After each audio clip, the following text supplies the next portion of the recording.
Naturalistic teaching strategies. Individuals with developmental disabilities often acquire patterns of behavior that limit their interaction with their environment.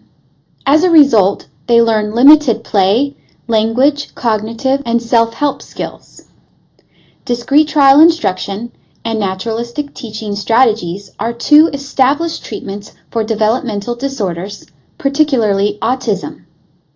Naturalistic teaching strategies can be used at the table, just as discrete trial instruction can be provided within play activities. Around the year 2000, the natural language paradigm developed into what is now called pivotal response training. Josh's team wants to increase his reinforcer repertoire. Once a week, he helps at a local garden.